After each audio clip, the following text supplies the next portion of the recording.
that shit. Welcome to Trash Talk MMA. Smile on my face, behind my back, they talk trash. The #1 podcast for news and insight that matters in the world of mixed martial arts. Brought to you live and unfiltered from all four corners of the globe by MMA aficionado Antoine Pelche. Yo, and welcome to the Trash Talk MMA podcast. I'm your host, Antoine Pelche, and I'm here with a very special guest once again from the Tiger Muay Thai family, managing director himself, Will Elliott. Will, how you doing, buddy? Doing good. Thanks for having me. All right, so the people want to know, who is Will Elliott, what brought you to Tiger Muay Thai, and what exactly do you do here? Okay, I've been managing Tiger Muay Thai for the last 6 years.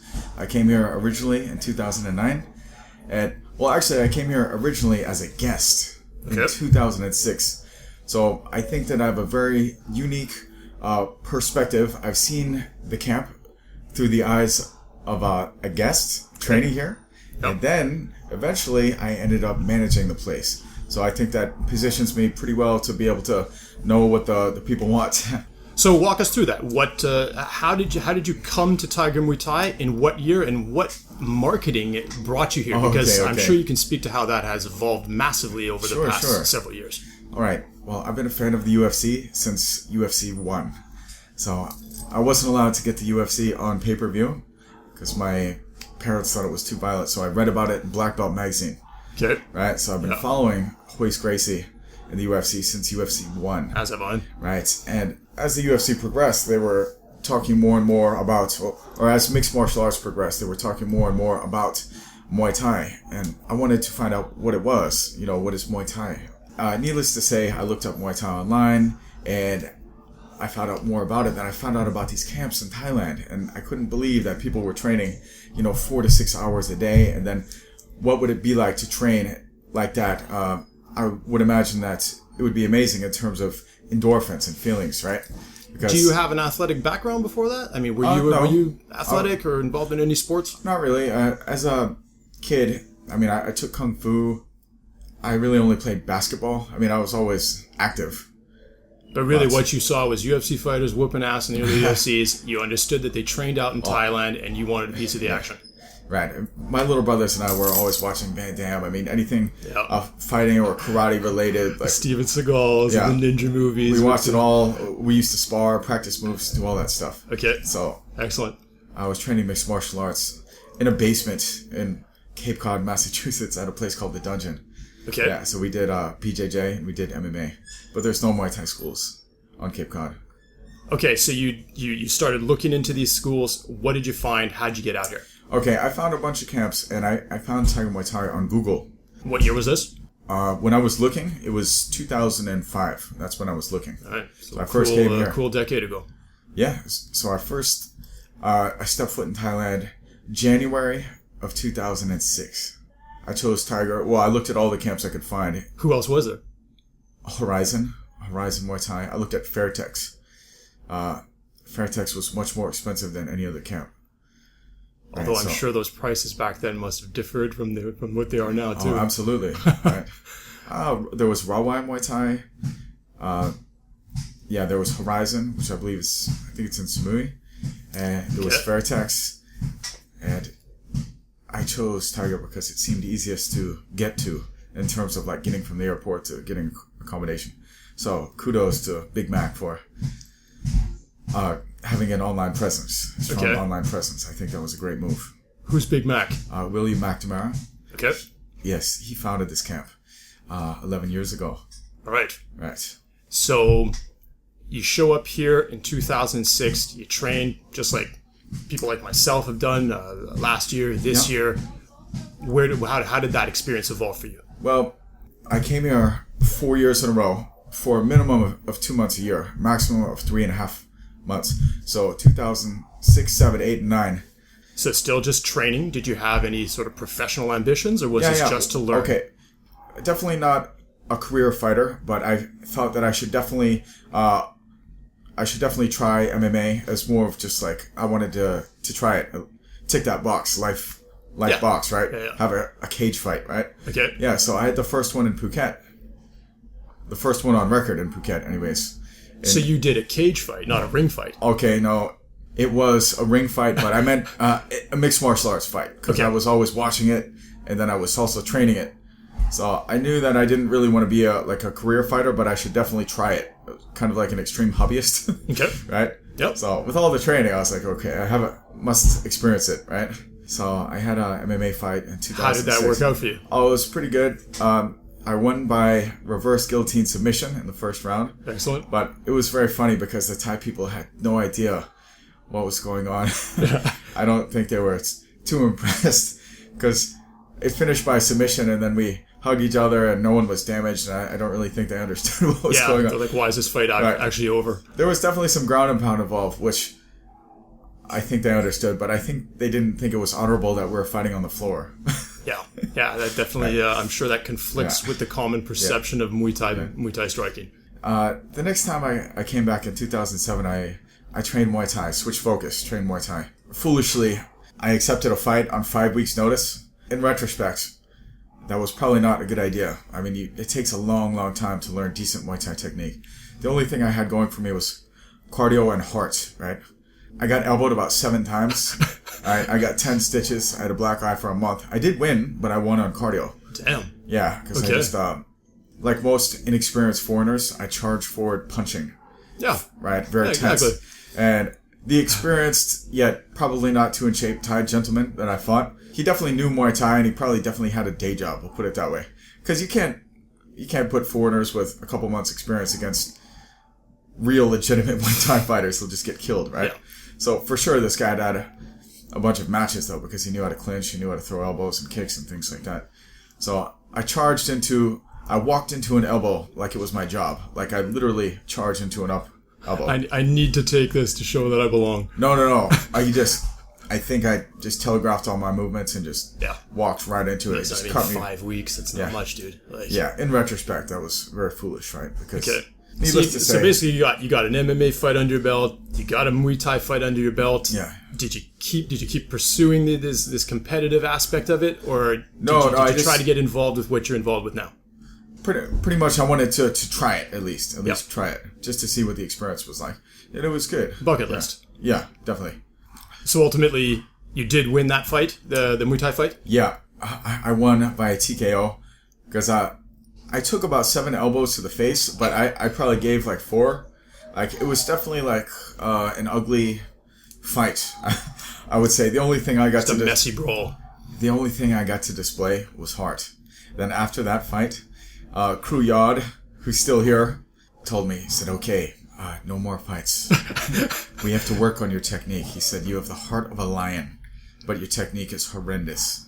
So I went back to work I completely and utterly changed my entire training regimen. So I was running twice a day, doing hundreds of push-ups, but I think the technique was lacking at that point. That was in 2007. Now it's 2015. Were you working a job at this time? Like, what was your life situation? Yeah. I was self-employed from 22 to 29 years old. And you're how old now? 35. 35, okay. Yeah. So basically, my adult life, I was self-employed. All right. Yeah. Just running a small business back on Cape Cod. I had between 2 and 7 employees in a completely unrelated field. So eventually, something led to your employment at Tiger Muay Thai. Walk us through how you went from being here as a guest, taking some fights, training like a maniac. Okay. Back then in 2006, there was 2 rings and about 6 trainers. Yeah, it was not like it is today. So I got to know the owner pretty well. Okay. There was less than 20 people probably training here at the time. Wow. So it was a very close-knit kind of place. I mean, everyone knew everyone. You probably get 20 new people per day coming in here. Yeah. Now, to put things in perspective, there's 360 people training right now at the camp. I know this is the high season for tourism in Thailand. Does that correspond with the high season for you in terms of the amount of people training at the facility? It does, although the number of 360 is not really a big one for us. We've seen a few less guests this year due to the political climate. So we're living under martial law right now, which means it's a military state. So that's I was here last year when that kicked in, and I almost didn't come here because it was in the media, and I was sort of like, okay, well, how does that work if you go to a place that's I'm here to have a good time, I'm here to train, ultimately everybody just said, dude, the martial law, it really impacts Bangkok the most, and that, Phuket being in the south of the country, you can come here and it's pretty much business and life as usual. Yeah. But I can imagine that does affect tourism as a whole for people who Travel warnings against countries are not good for tourism. Right? I think that we're a bit more insulated economically than, per se, hotels and restaurants and shopping malls, because people that train martial arts, they're a bit more adventurous, right? A bit more adventurous. Yeah. I was just going to say that they're not going to let really anything stop them from pursuing their training and their goals of the... we're going along just fine. We're going to get through it. You getting involved professionally with Tiger Muay Thai, how'd that happen? I got involved strategizing on running the camp or development of the camp as far back as 2007, because it was such a close-knit, small place that I developed a friendship with the owner, William McNamara. Okay. And we kept in touch when I went away as well. So we were talking about, what direction he was going with the camp, and he was telling me some of the challenges of working in Thailand and dealing with the locals, things like that, and how it was kind of tricky. And where's Will from? Oh, he's also an American. He's from Florida. Yeah, so we had a friendship, and we would talk about the camp, business-wise. So in 2007, we bartered for free training as myself and my friend Daniel Bachi from Cape Cod set up the first social media page in exchange for free training back in 2007. And what platform was that on? MySpace. Yay. That was on MySpace. So oh man, we're discussing getting online. The term social media was not used then, but everyone was on MySpace, and people were starting to use it for marketing as well. So I talked to William. I'm sure anybody right now under the age of 30 already has no clue what MySpace is. It's just been wiped off the face of the earth. I think it's a music site owned by Justin Timberlake. Something like that. We all have profiles, but no one remembers the logins, right? Because it was that long ago. Oh, I wouldn't have a clue. Right. I know I was on there and it did nothing with it. Okay, so basically, I noticed that trend was emerging. So I talked to William. I said, all right, I think you should get online. You need to start a MySpace page. And he said, well, how do we do that? I said, Danny Bachi is the coolest MySpace page I know. I'm sure that he would do it in exchange for free training, which he did. And he went on to moderate that page for a year. Fantastic. Yes. Danny Bachi now resides full-time in Phuket and runs a successful videography company. Oh, okay. Right. D. Bachi Media. All right. Okay. Yeah. Fantastic. Well, we got to talk to him someday, yes, too. He was integral. He launched pretty much Tiger's YouTube marketing initiative, which really helped put this place on the map as well. Yeah, I've seen a ton of their work, and I see their posters all around the place, and I've actually... now we're really digging in the vaults now, right? Because we're talking the first social media page for Tiger Muay Thai, set up by Danny Bachi on my recommendation. And another trend was emerging, which was the YouTube trend. So I noticed these. I told William that I really noticed that people are starting to watch YouTube, and it's becoming a very popular thing, and I really think you should start using it, putting up videos. So we started putting up fight videos, right? Okay. And so those were in the early days. So I was involved with Tiger for years before I actually, came to work here. Right? So... digging in the vaults, All right, so you dug up MySpace, got the camp on there, dug up YouTube, got the camp on there. Right. So, I mean, I wasn't actively posting videos, but William's team was, and Danny Bachi was moderating the MySpace, which was generating inquiries, trading inquiries. So that, of course, morphed into High Five and Friendster, and those eventually fell by the wayside. And then Facebook came and just completely just took over the social media. I mean, MySpace became irrelevant, and then Facebook in conjunction with YouTube, in conjunction with the website, was kind of how things were back then. Twitter didn't exist, Instagram didn't exist. Okay, so you guys basically proactively got involved with the business of Tiger Muay Thai in exchange for free trading. Yes. Okay, and then how did that lead to you actually becoming an official employee here? Okay, that led to me being a friend and confidant of William. Okay. So that means we stayed in touch via email. We touched base periodically. He knew that I was definitely coming back every year, so we stayed in touch. And I think he used me as a sounding board as well, for ideas. Okay. And we were talking about the camp. And in 2009, he was expressing that he was working a lot please realize that he was a one-man band back at that time. I think he was the general manager, the videographer, the webmaster. Well, he did have some help on the website of things from Andreas Hesselbach, but he was wearing a lot of hats. Yeah. And as the camp was growing, his workload was growing a lot, and it became too much for one person. Okay. And he was doing it, though. His hard work for years, he was doing it. But I think those days were very long. I mean, I think he was doing like 12 to 16-hour days. And he was using me as a sounding board. He was saying, hey, look, this workload is a lot. I am a family man. I have children. Okay. I'm not spending enough time with them. Getting burnt out. My relationship is suffering due to the amount of time I have to spend on this business. He said he would like to either sell or bring on someone to help alleviate responsibility. So that's kind of where he was at. And he offered me the job, which I declined immediately. Oh, wow. Okay, so you initially declined it. What was the title that he wanted to give you? What was the role? General manager. All right. So you declined. Why? Oh, I didn't even think about it because moving from America, being a self-employed American to, I mean, that's where my family is. That's where my 7-year-old business was. That's where my entire social network. That's where your life was. Yeah. Plain and simple. I mean, you came to Thailand to train, and you treated it as a hobby, but you didn't consider that this could become your livelihood. That would be insane, right? But you did it eventually. Well, I went back home and sat around in my safe little unfulfilling existence. Yep, as many for people the next do. 5 months. A little background: I'm from Cape Cod, Massachusetts. It's outside of Boston, and the population is 5,000 people in the winter, and it's 25,000 people in the summer. It's very similar to Phuket in a lot of ways. It's got a high season, a low season. People come for the beaches. It's a very sought-after destination in the spring and summer.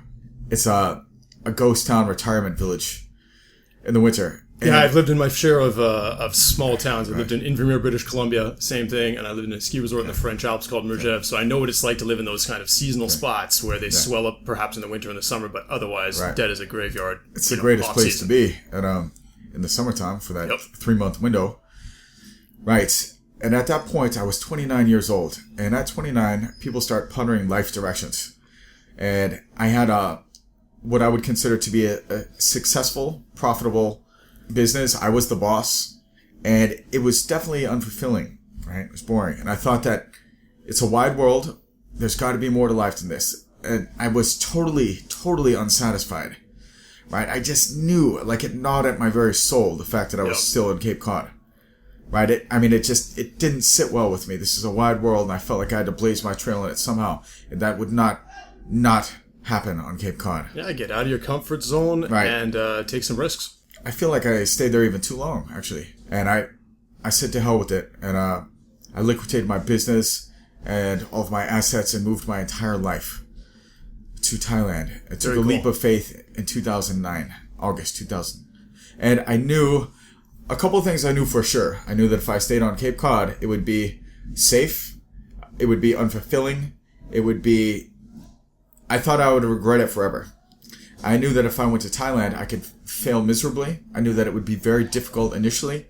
I would have to learn to navigate new terrain, which I was not used to whatsoever. And there was a chance for failure. I also knew that doors would open that I didn't even know existed. So I took that leap of faith, and it's the best thing I ever did. On a really cool life moment note, Hoist Gracie is now a personal friend. Hoist Gracie gave me his gi. Damn. One of my best friends is Roger Huerta.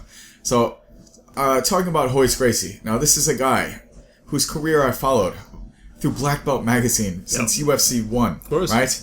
And now I stay in touch with him via WhatsApp. I talk to him a few times a year. We stay in touch.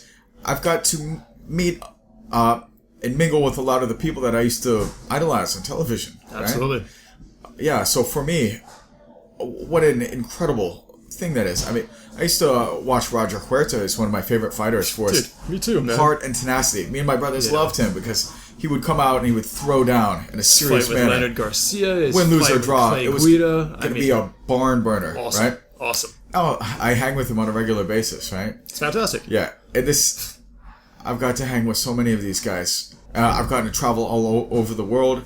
3 months in my job here, I got to go to Africa for work. So I've been to Africa. I've been to Bali. I've been to Singapore. I've been to Kuala Lumpur.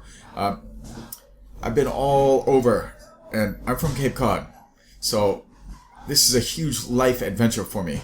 It's awesome. It's been a mega challenge. My first 3 years here were very, very difficult. The Thai trainers were hostile at the beginning until they realized I wasn't going to go away. Yeah, so let's speak to that a bit. So you come in here, I mean, obviously Will, the owner, who, he was an American. Your name's Will, you're an American. How is that like working? There's a large presence of Thai employees at Tiger Muay Thai. Speak on that a little bit, that evolution. Okay, I would like to speak on that, yes, because I think it shaped my character.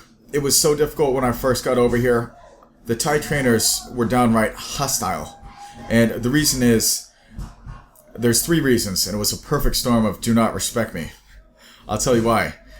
Over here in Thailand, there's an age-based system called P and Nong. P being the older person, Nong being the younger. Okay. And the older person is always right. And for a while, before I worked for years and years, I had a baby face. Not anymore. But back then, when I was 29, I looked like I was about 25, right? And so I was younger than a lot of the trainers. I was a former student of a lot of the trainers.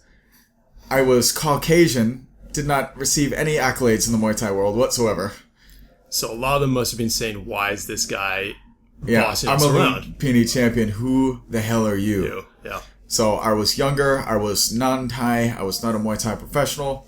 It was the perfect storm of do not respect me. I mean, I would walk by and they would kind of stare at me in a hostile manner for the first year and a half. Right. But now I've got a great relationship with the trainers, and I think outwardly it seems they respect me, right? Yeah. And I have a genuine relationship with a lot of them as well, because a lot of the original trainers are still here. Some of them left, but the first thing I did when I came here for work is to get the original team back, and that's Crew O, that's Crew Yod, that's Crew Robert. We're talking about the core of original trainers, right? Okay. So reunited that and back to the roots, right? And that really created the backbone for your entire Muay Thai training program. Absolutely. Okay. All right, we're in case anybody's wondering, I'm not even sure how much the microphone is picking up, but we're actually recording in Will's office, right in the middle of this training compound, so we can hear guys smashing heavy bags and hitting the mitts all over the place. So yeah, we're right in the nitty gritty of things, and it's 30, 32, 33 degrees. We're dying of heat, so we put on the air conditioning. I hope it doesn't impact the quality of the recording too much. We're going to keep it grimy and gritty, as we always do. So, Will's blessed us with a bit of background information about himself and the camp, and I know we're both really looking forward to speaking to the facility itself. Tiger Muay Thai is a Thailand-based training facility for casual, amateur, and pro martial artists. Why don't you break down for my listeners, what are some of the services you provide, and how do you distinguish those different classes of athletes and people that come to the camp? We really have a broad range of clientele here. We have everything from overweight, middle-aged housewives to pro UFC fighters. Right? I've seen them all. I can attest to it. The best way, or the only way to do it, is really to segment off the different training groups. So we've got beginners training with beginners, intermediates training with intermediates, pros training with pros, and yeah, we find that it's not intimidating. And okay, let's say you're in the beginners Muay Thai area. You would not want to be sparring or clinching with the guys that fight in Lumpini. Exactly. And the guys in Lumpini don't want to be clinching with people that aren't going to benefit them on an iron sharpens iron note. Yes. So we like to break up the training areas and progress. The trainers in each ring are in charge of promoting the guests to the next ring when their skill set is there. Yeah, so basically, if I come here to train Muay Thai, I get put into the beginners group class no matter what, and it's up to the trainers to decide when I evolve into the intermediate or the advanced class. More often than not, they would start in the beginner class, but if you've been training Muay Thai for a couple of years, you wouldn't go to the beginner class. You'd probably go to intermediate or advanced. Okay, but unless you show up with some sort of credentials that are documented and legit, they're going to want to evaluate you in the beginner section. Right. So talking about the services that we offer. So we've got mixed martial arts, Brazilian Jiu-Jitsu. We've got a 5th degree black belt from Rio de Janeiro, Brazilian top team.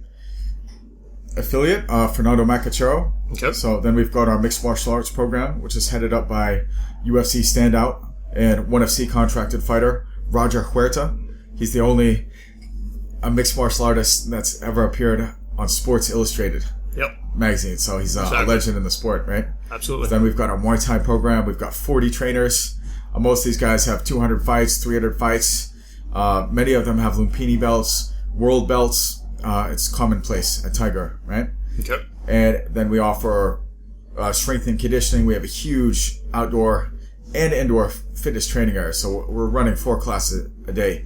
Strength and conditioning, body fit, strength and conditioning ultimately for fighters. You provide an all-inclusive training facility where you can do all your Muay Thai, all your MMA, Jiu-Jitsu, Western boxing, body fit classes, strength and conditioning. Yoga. Right. And you can even live on the facilities, and you can even eat on the facilities. Right. So we have a health food restaurant. There's about 30 restaurants on this 2-kilometer road. Yep. But ours is different because we use coconut oil. We don't use MSG. We don't fry things. We grill it. So we try and provide the type of food that people would need if they're training a lot or trying to lose weight. So we have a lot of people coming here, professional fighters, to train along our pro fight team. Okay. You know, for pre-fight preparations. We have our pro fight team, mixed martial arts, and Muay Thai. Yeah, then we have our everyday, holiday goer, or the people that are just here to get in the best shape of their life. We've got our people that want to get into fighting or already established fighters. We have a huge range of clientele here. Yeah, some people come here for weight loss only. Yep. We had one guy, he lost 100 kilos. That's more than 200 pounds over the course of a year and a half. Wow. People losing 10 or 20 kilos is common here. Yeah, so really some great success stories that come out of it for whatever your objectives are. Good business is good business. So we try and help and benefit people in some way and help people reach their individual goals, whether that's fight in the 1FC or UFC, or whether it's to lose 20 pounds and look and feel the best that they've ever felt. So on that note, that brings us to the conclusion of part 1 of my interview with Managing Director of Tiger Muay Thai, Will Elliott. Make sure you join us tomorrow for part 2. Peace. Thanks for listening to the Trash Talk MMA podcast. Be sure to visit trashtalkmma.com. Smile on my face, behind my back, they talk trash. And don't forget to follow Antoine on Twitter at Trash Talk MMA. Let us know you're listening. Use hashtag Trash Talk MMA.